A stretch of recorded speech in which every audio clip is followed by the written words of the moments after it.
The story begins not with chaos, but with silence. Imagine a neighborhood where children ride bicycles on cul-de-sacs, where manicured lawns shimmer in the morning dew, and where every front porch has a flag fluttering gently in the breeze. To the casual eye, it's the picture of suburban perfection, a dream sold to families looking for safety, community, and pride. But within this postcard image hides a secret, one that has been buried for decades. That secret belonged to a man named Daniel Gray. Daniel wasn't a rich man, nor was he particularly sociable. At 64 years old, he lived alone in a small cabin on the edge of town, surrounded by acres of woodland that few ever visited. To most, he was nothing more than a reclusive old-timer, a relic who had failed to keep up with the growing pace of modern life. But Daniel carried with him a legacy that no one else in the neighborhood knew about. His father, a World War II veteran, had purchased the land long before the suburban sprawl crept in. What the HOA, the Homeowners Association, would later call undeveloped green space, was in fact his family's rightful property, registered, taxed, and documented in a set of old deeds Daniel kept locked away in a chest beneath his bed. But there was something else hidden in those deeds. A detail so obscure, so seemingly insignificant, that even Daniel had overlooked it until recently. His land wasn't just trees and soil. It also contained a dam and floodgate system built in the early 1900s by a mining company that no longer existed. The underground passages, sluice gates, and water controls had long since fallen out of use, but Daniel knew they were still there. And that, one day, could mean everything. For years, the HOA had stayed clear of his property. They called it dead land, a patch of forest that didn't fit into their carefully designed image of neighborhood charm. But as the community grew, their ambitions expanded. Families kept pouring in, and the HOA board saw opportunity. The land Daniel owned wasn't just ignored, it was coveted. At first, the pressure was subtle. He'd receive letters asking him to consider selling for development. Then came warnings about how his unkempt trees posed a fire risk. Eventually, the letters turned into threats. Failure to comply may result in action by the association. But Daniel never responded. He simply tucked the letters into the same chest where he kept the deeds. It was a Friday afternoon when the first truck arrived. Daniel stood on his porch as he watched the HOA contractors drive in, surveying his land as if they owned it. Clipboards in hand, they walked the boundary lines, making notes, pointing at trees, and even hammering stakes into the soil. By Monday, heavy machinery followed. Bulldozers growled as they cleared brush, carving dirt paths where deer had once run free. Daniel walked down to confront them. "This is private property," he said firmly, holding out a copy of the deed. One of the men smirked. "Not anymore. The association says this is common ground. If you've got an issue, take it up with the board." And just like that, his protests were brushed aside. Within weeks, construction materials piled up. Wooden frames for houses began rising, and marketing signs appeared at the neighborhood entrance: "New homes coming soon, luxury lakeside living." Daniel couldn't believe it. 35 homes. 35 families, moving into a place that wasn't even theirs. He tried calling county officials. He tried emailing real estate offices. Every reply was the same: the HOA has approved this project. No one cared to check the ownership records buried in the courthouse archives. No one believed him when he said the land was his. But Daniel wasn't angry. Not yet. Instead, he was calculating. Watching. Taking notes in a battered leather journal where he recorded every truck, every tree felled, every brick laid. He was waiting, patient as the water that slept behind the dam. Because Daniel knew something no one else did. The land the HOA thought was theirs was built on a foundation they didn't understand. Beneath the soil, tunnels wound like veins. Iron gates rusted but still strong. Water pressure built up, slow and silent, waiting for the day someone would unleash it. Late at night, Daniel would walk the old paths his father had shown him as a boy. He'd carry a lantern into the forgotten tunnels, running his fingers across the cool stone walls, listening to the faint echo of rushing water below. He knew every turn, every lever, every bolt. The system was ancient but functional. With one pull, he could release thousands of gallons in a single surge. The HOA didn't just steal land. They had built homes on a ticking time bomb. By the time the first families moved in, Daniel had already made up his mind. He wasn't going to let lawyers decide his fate. He wasn't going to sit in meetings while smug board members laughed at his claims. No, Daniel Gray would show them the truth in the most undeniable way possible. Still, a part of him hesitated. He wasn't cruel. He didn't hate the families who bought those houses. They were pawns, victims of arrogance. But every time he sat quietly on his porch, hearing the hum of saws and the clatter of hammers from the stolen land, the hesitation grew thinner. And then came the moment that broke him. At a community meeting, the HOA president, a polished man in a navy suit named Robert Clark, stood before a crowd of new residents. Daniel had attended, clutching his documents, ready to speak. But when he raised his hand, Clark cut him off. "Sir, this is not your land. These homes belong to hard-working families, and your claims are baseless. Please leave before we call security." The crowd chuckled. Some sneered. Others whispered.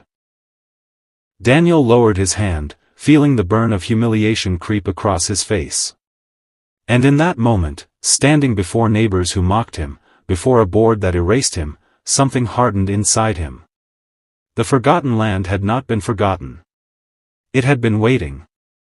As Daniel walked home that night, past the glittering lights of new houses that stood like invaders on his soil, he whispered words only the earth and water could hear. "You've taken everything from me. Now, I'll take everything from you." And somewhere, deep beneath the ground, the floodgates seemed to groan in agreement. The neighborhood was unraveling. The once pristine lawns of Lakeside Ridge now looked like battlefields, muddy, scarred, scattered with ruined belongings. For sale signs sprouted like weeds, but buyers were nowhere to be found. Insurance companies refused coverage, contractors walked away, and whispers spread like wildfire, "The land is cursed." At the heart of it all, Clark was cracking. He stood before the board in the community center, his suit wrinkled, his tie crooked, his eyes hollow. "We just need more time," he insisted, his voice trembling. "The flooding, the sinkholes, it's temporary. I promise you, it will end." But no one believed him anymore. The residents shouted, some demanding refunds, others threatening lawsuits. A few whispered about Daniel Gray, the recluse in the woods who spoke of ownership, who had warned them. Clark clenched his fists. He would not let one bitter old man destroy everything he had built. That night, he made a choice. Clark drove his black SUV down the winding dirt road to Daniel's cabin. Rain pounded the windshield, lightning split the sky. He pulled up, headlights glaring against the crooked porch. Daniel was already waiting, lantern in hand, as if he had known Clark would come. "You," Clark snarled, stepping out into the storm.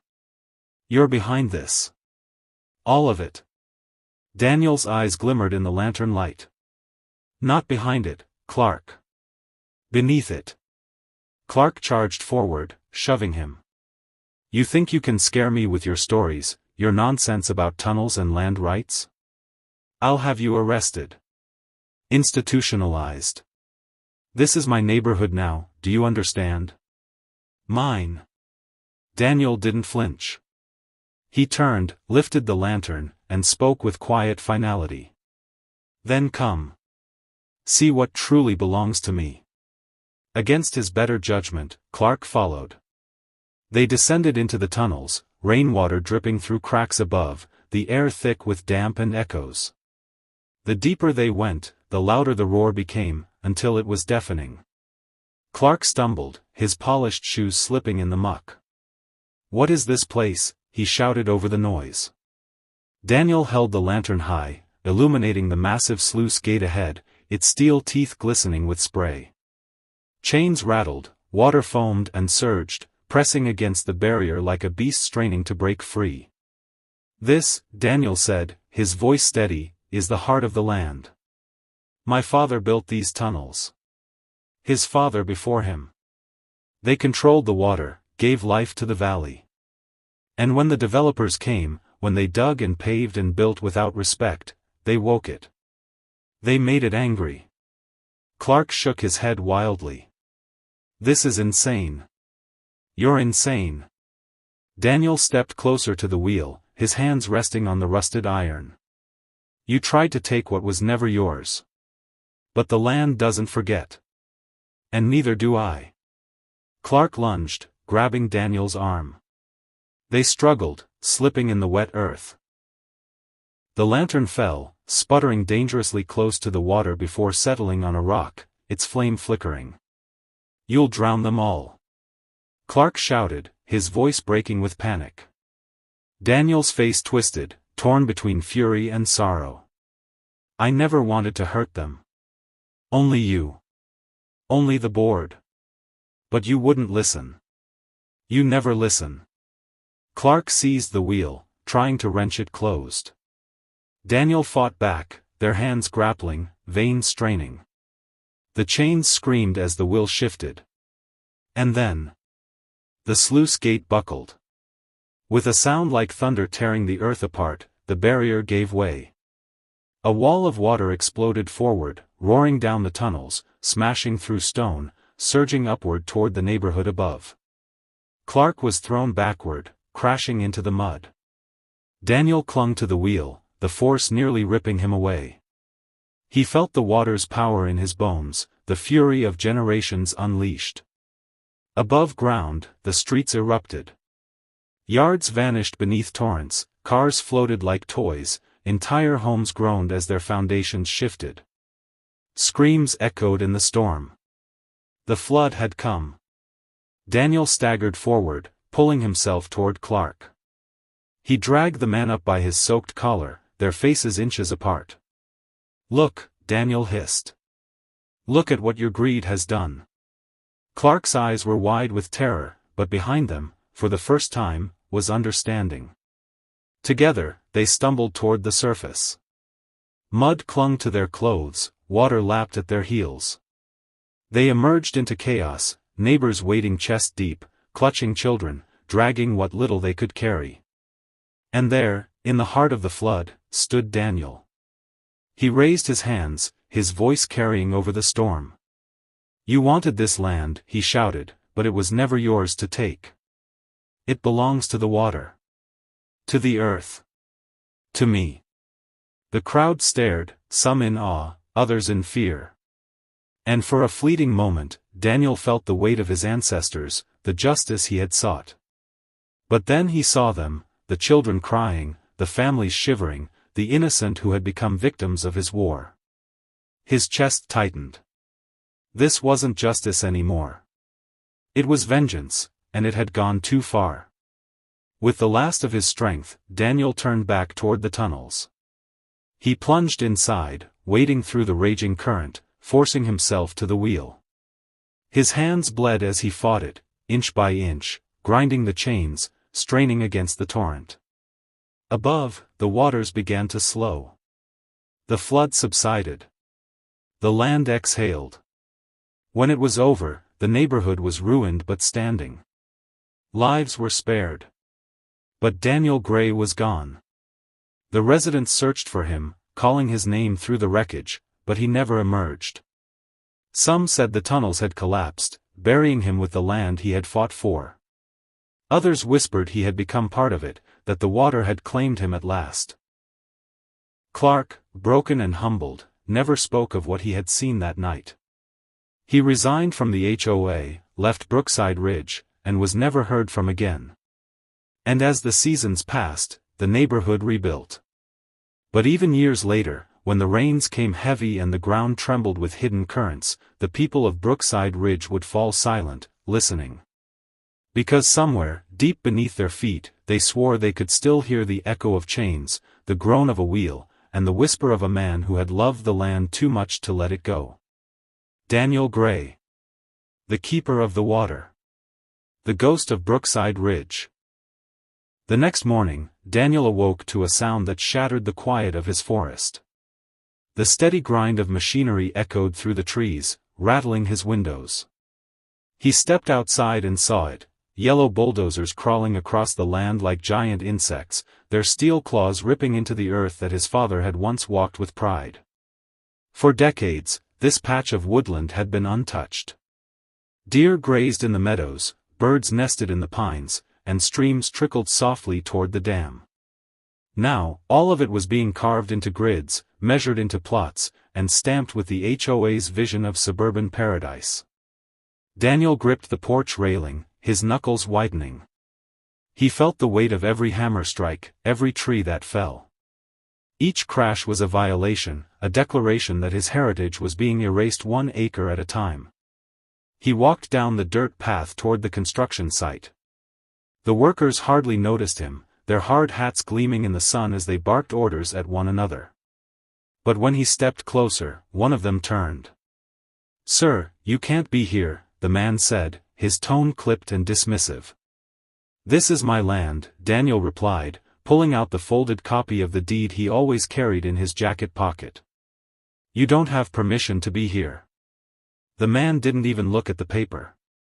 He waved toward a row of model homes already sprouting in the distance. "Tell it to the board. We've got deadlines." Deadlines. The word stung like poison. The HOA wasn't just building, they were racing. Racing to erase his claim, racing to plant families and mortgages so deep into his soil that undoing it would be impossible. By the end of the month, the first homes were nearly finished. Signs with cheerful fonts appeared at the entrance to the neighborhood. Lakeside Estates, luxury homes starting at $499,000. It was as if Daniel's name, his family's history, had been scrubbed from existence. The first families moved in with smiles, hauling furniture into houses that stood on stolen ground. Children ran across the yards, their laughter piercing Daniel's ears like a cruel reminder. Mothers planted flowers, fathers set up grills, and everyone waved politely, except when they realized who he was. "That's the old guy," they whispered. "The one who keeps saying this land is his." They looked at him the way one might look at a stubborn weed that refuses to die. Daniel didn't argue with the families. They weren't the enemy. They were pawns, deceived into buying dreams built on lies. No, his fight was with the board. The smug, suited men and women who sat in air-conditioned rooms making decisions that ruined lives. At night, Daniel would sit by his window, the glow of construction lights flickering like fireflies in the distance. He'd write in his journal. Day 42. Another 3 houses framed. Workers drove fence posts into the marshland. They don't know it sits above the tunnel. If the ground gives way, they'll lose everything. Every note was a record, every observation a weapon he would one day use. But there was one thing he hadn't accounted for. The HOA wasn't just stealing land, they were provoking him. Flyers began appearing in mailboxes, including his own. Community notice, unregistered occupant. Unregistered occupant. That was their label for him. The man who owned the soil beneath their very feet was being cast as an intruder. Then came the HOA meeting invitations, printed notices demanding his presence, not to hear his side, but to berate him in public. Daniel went once. Just once. The room was full, packed with new residents eager to prove themselves loyal to the community. At the front, Robert Clark, the HOA president, adjusted his tie and smirked as Daniel walked in. "Mr. Gray," Clark began, his voice dripping with false politeness. "We've been hearing some disruptive claims from you. Something about ownership. Care to explain yourself to your neighbors?" Daniel held up the deed. His voice was steady. "This land belongs to me. It always has. My father bought it in 1949. I have the documents, I've paid the taxes. You're trespassing. The room erupted in murmurs. Clark raised a hand, silencing them. Then he laughed. Mr. Gray, you're mistaken. Our records show this as community property. You've been misinformed. Maybe it's best you stop spreading falsehoods before you embarrass yourself further. Embarrass. The word echoed in Daniel's skull. He scanned the crowd, expecting someone, anyone, to stand with him. But all he saw were cold stares, mocking smiles, and pitying shakes of the head. He left the meeting in silence, his chest burning with humiliation. Outside, the night was cold, but the anger inside him burned hotter than any flame. Back in his cabin, he opened the old chest and pulled out the yellowing maps once more. By lantern light, he traced the lines, the tunnels, the floodgates, the reservoirs. He could almost hear his father's voice. Water is patient, Daniel. It waits. And when it moves, nothing can stand in its way. The HOA thought they had won. They thought their paperwork and posturing had buried him. But Daniel knew better. The land wasn't theirs. It had never been theirs. And beneath it lay something that could erase every trace of their arrogance in one roaring instant. For now, he waited. He documented. He endured their insults. But in the stillness of the night, he whispered promises to the water that surged unseen beneath their homes. They'll learn, he muttered. Oh, they'll learn. And as if in answer, deep underground, a faint rumble rolled through the tunnels, like a beast stirring in its sleep. The rain came in sheets that spring, pounding against rooftops and flooding gutters. To the families in the new homes, it was a nuisance: muddy lawns, slippery sidewalks, the inconvenience of wet shoes. But to Daniel, the rain was a reminder.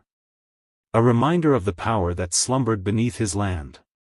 He pulled on his heavy coat, lit his lantern, and walked the familiar trail into the woods. The storm had soaked the ground, turning dirt into sucking mud, but Daniel's boots found their footing with practiced ease. The deeper he went, the more the sound of the storm blended with another sound, distant, muffled, but unmistakable. The rush of water. At the edge of a moss-covered ridge, he found the entrance, a stone archway half swallowed by ivy. Most who passed by would never notice it, dismissing it as a natural cave. But Daniel knew better. This was the tunnel his father had shown him as a boy, when he first whispered the secrets of their land. He stepped inside, the lantern glow illuminating walls of old brick and steel beams, reinforced a century ago by men who were long dead. The air was damp, alive with the scent of earth and rust. And there, at the far end, stood the heart of it all, the control gate. A massive wheel of iron, flanked by rusted levers and chains, connected to sluices that vanished into darkness. Daniel placed his hand on the wheel, feeling its cold bite against his palm. Even after decades of neglect, it still held firm, waiting for the one who dared to turn it. When he was a boy, his father had explained the system. Back in the early 1900s, this was all mining territory, his father had said, his deep voice echoing in the tunnels. They built this dam and channel to control the water flow. Kept the mines from flooding, powered their mills. When the mines closed, they walked away. Left it all behind. Daniel had asked why they never sold it. His father had smiled.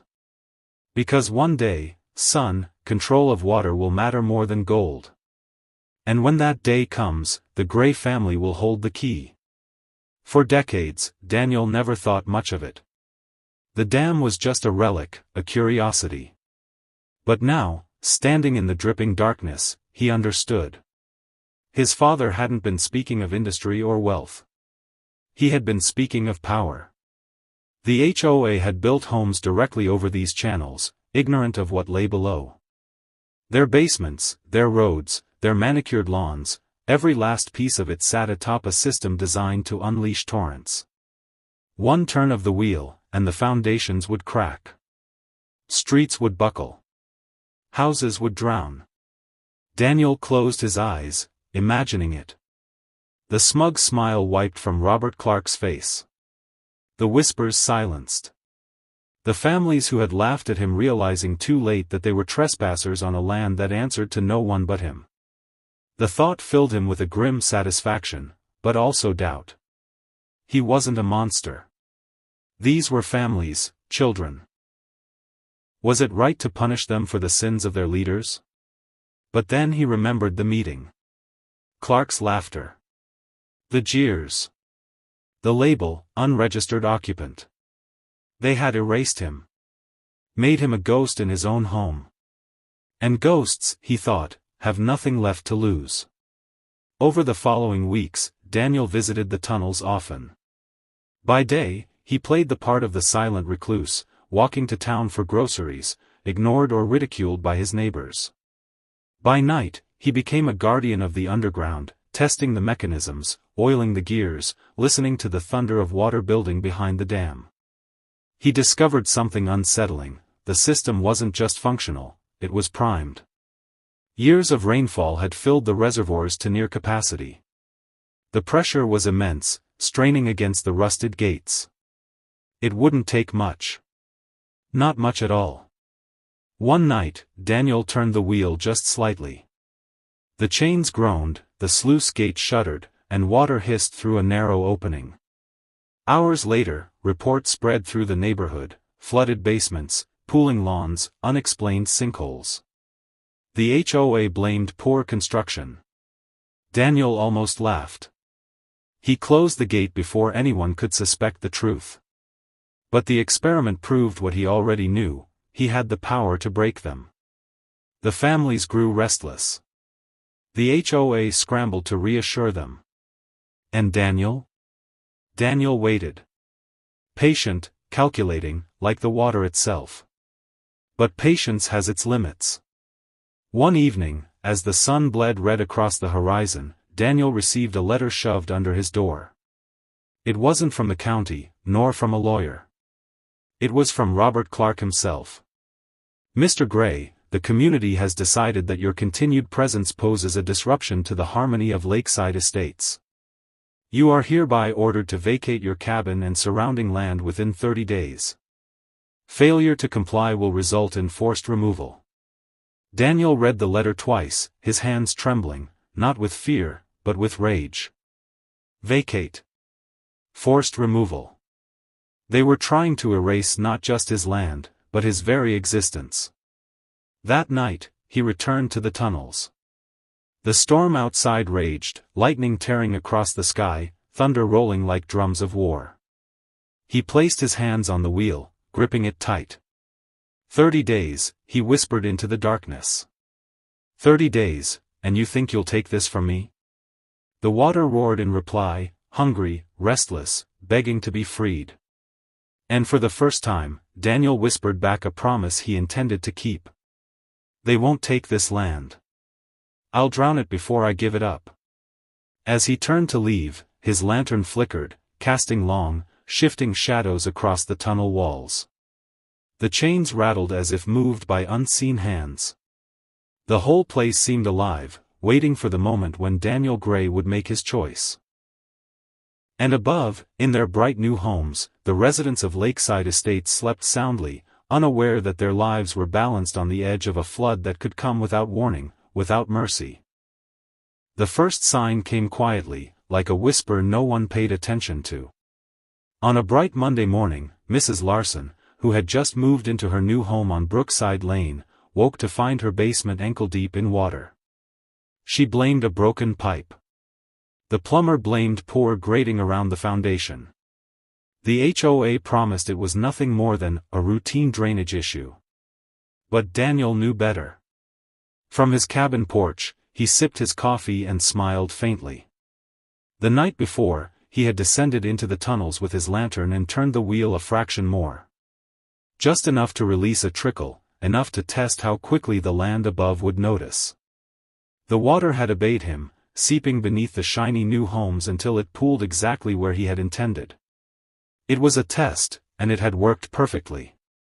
Soon, other complaints followed. Driveways cracked. Lawns developed sudden marshy patches. Children's soccer balls vanished into sinkholes where the earth had softened. At the next HOA meeting, Clark stood red-faced at the podium, promising residents that contractors would fix the minor setbacks. But the unease had begun.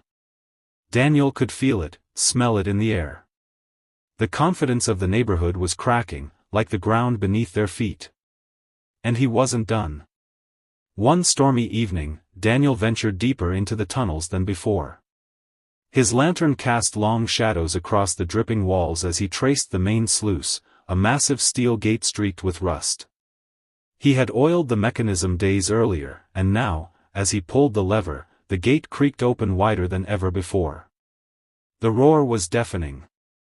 Water surged like an angry beast, thundering through the underground channels, crashing against stone, racing toward the surface. By dawn, half a dozen homes reported catastrophic flooding. Carpets ruined, furniture warped, family photo albums soaked beyond recognition. The HOA scrambled, insurance companies were called, contractors dug trenches, but nothing explained the chaos. Except to Daniel. He sat at his table, recording it all in his journal. Flooding at Brookside, Elmwood, and Hawthorne. Clark blames faulty construction. Residents restless. The board loses control. They don't realize, it's me. It's always been me. For weeks, Daniel toyed with them. He opened and closed gates like a conductor leading an orchestra of chaos. A trickle here, a flood there. Never enough to kill, but enough to destroy comfort, to erode trust, to plant fear. The HOA tried everything, pumping stations, emergency drainage ditches, even consulting engineers. But the truth was, they were fighting shadows. They could never win against what they didn't understand. Then came the night Daniel decided to reveal just enough of his hand. The community center was packed, residents demanding answers. Clark, sweating beneath the fluorescent lights, insisted the problems were temporary inconveniences. But his voice shook. His polished charm had worn thin. From the back of the room, Daniel stood. He didn't raise his voice. He didn't wave papers. He simply spoke. You built your homes on land that doesn't belong to you. And the land is reminding you. The room fell silent. Dozens of eyes turned, wide with unease. Clark barked a laugh, trying to dismiss him. Mr. Gray, enough of your nonsense. These issues are construction-related, nothing more. Sit down before you embarrass yourself further. But the crowd wasn't laughing. Whispers rippled through the room. Fear was taking root. Daniel turned and walked out, leaving only his words behind. That night, he returned to the tunnels. The storm above was relentless, rain hammering down like fists on the earth. He gripped the wheel with both hands and twisted harder than ever before. The sluice gate groaned, chains rattling like bones, and the water exploded forward with a force that shook the ground. Above, chaos erupted. The cul-de-sacs turned into rivers. Lawns became ponds. Cars stalled as water lapped at their tires. Families rushed to save belongings, children cried as their toys floated away, and Clark's own pristine two-story house became the epicenter of disaster. His backyard caved in, swallowed by a sinkhole that cracked his patio in half. Daniel stood at the tunnel entrance, lantern raised, watching the water rage across the land. For a moment, he felt like a god, wielding nature itself as his weapon. But he didn't unleash it all. Not yet. He closed the gate just before the surge could become catastrophic, before anyone could truly suspect deliberate sabotage. The damage was enough to terrify, but not enough to destroy. The next morning, news crews arrived. Cameras captured flooded streets, distraught families, the HOA president trying to explain why a brand new community looked like it had been built on quicksand. Unforeseen geological issues, Clark stammered. We're handling it. Everything will be resolved. Daniel turned off his television, smiling faintly. He knew Clark was lying through his teeth, scrambling to cover what he didn't understand. But not everyone was convinced. A knock came at Daniel's door that evening. He opened it to find a young couple, soaked from the rain. They looked nervous, desperate. "Mr. Gray," the woman said softly. "Is it true? What you said at the meeting? That this is your land?" Daniel studied them for a long moment. Their faces weren't mocking or cruel. They were afraid. He nodded once. "It's mine. And it always has been." The man swallowed. "Then, what's happening to us?" Daniel didn't answer. Instead, he closed the door slowly, leaving them on the porch. Inside, he whispered to himself, "What's happening is justice." Yet as he lay in bed that night, listening to the storm, a thought gnawed at him. He hadn't meant to involve the innocent. The children, the families who hadn't chosen this fight. His war was with the board. With Clark. And yet, to strike at the HOA, he had struck at them all. He turned in the darkness, unable to silence the roar of water in his mind. The first strike had landed. The neighborhood was cracking. But deep inside, Daniel knew the real flood, the one that would decide everything, was still waiting. And soon, he would have no choice but to let it come.